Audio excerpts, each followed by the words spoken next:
अस्सलाम वालेकुम नाजरीन, ड्रामा से दिल ही तो है कि नेक्स्ट एपिसोड में आप देखेंगे मोहित जो कि सबरीना को बर्थडे सरप्राइज देता है, उसकी आंखें बंद करके उसे बाहर ले आया। तो सबरीना को ये बर्थडे सरप्राइज बहुत अच्छा लगा, गिफ्ट्स भी बहुत पसंद आए। यूँ मोहित की मोहब्बत सबरीना के लिए और भी बढ़ जाती है। मगर एन इसी वक्त पे अबीरा यहाँ पर आकर ये मंजर देख लेती है। अपनी आंखों के सामने मोहित को सबरीना के साथ यूँ खुश देखा तो वो जल भुन गई और उससे तो और भी ज्यादा पछतावा होने लगा। अंदर जाकर बहुत रोती है तो उसकी वादा उसे तसल्ली देती हैं और समझाती हैं, क्यों अजियत देती हो खुद को, भूल जाओ सब कुछ। मगर अभी ये सबरीना जो कि सारे फसाद की जड़ थी, भुलाने के लिए भी तैयार नहीं। मम्मी ये सब कुछ मैं कैसे भूल जाऊं, मैंने बहुत बड़ी गलती कर दी है, बल्कि गुनाह कर दिया है। अब उसे पछतावा होने लगा जब वो अपनी जिंदगी में खुश नहीं, और उसे अब की बार मोहित का भी एहसास होने लगता है। मैंने मोहित के साथ ज्यादती की है, मुझे खुशियाँ कैसे मिल सकती हैं। तो उसकी वादा उसे गले से लगाने लगी। अब औलाद उसे फेंक तो नहीं सकती, बस समझा सकती थी। वो समझ गई तो इनका काम आसान हो गया कि चलो मेरी बेटी को अपनी गलती के, अपने गुनाहों का एहसास हो गया कि उसने बोहतान लगाकर अच्छा नहीं किया। फिर यूं ही सुबह हुई तो मोहित का टकराव इस अबीरा से होता है। वो इसे देखकर फौरन इग्नोर करके यहाँ से जाने की ही करता है। तो ये बात भी अबीरा को अच्छी नहीं लगी कि वो मोहित जो मुझसे बात किए बगैर रह नहीं सकता था, आज मुझसे इतना दूर चला गया।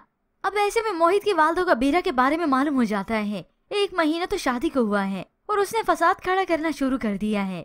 और वहाँ पर इस शानजे की चाल कामयाब रहती है। सरमद पाकिस्तान आ जाता है और वो शानजे से काफी अटैच भी होता है, क्योंकि सबरीना को उसकी बात अक्ल जा लगी। कुछ वक्त बीतने के बाद सरमद की वालदा काफी बेहतर हो जाती हैं और यूँ खावर साहब ने सबरीना की जो बर्थडे करनी थी वो अब करते हैं। सारे मेहमानों को इन्वाइट करते हैं, क्योंकि वो बर्थडे पार्टी बहुत अच्छी अरेंज करते हैं।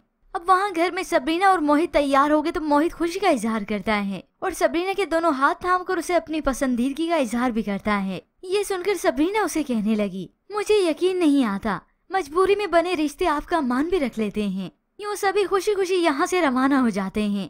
अब चूँकि इस बर्थडे पार्टी पर सरमद भी है और सबरीना भी आ जाती है, तो ऐसे में शानजे की वालदा को तो गुस्सा आने लगा। वो अपनी बेटी पर गुस्सा करती है।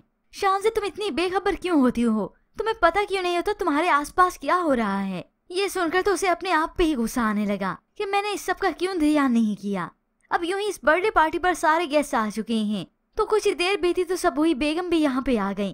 कावर साहब और सबरीना तो इन्हें देखकर हैरान हुए, बल्कि खुश भी हो जाते हैं कि इन्होंने इस बर्थडे पार्टी में शिरकत की। सबरीना को बहुत अच्छा लगा और यूं बिलाखिर सबरीना अपने वालिद के साथ केक कट करती है।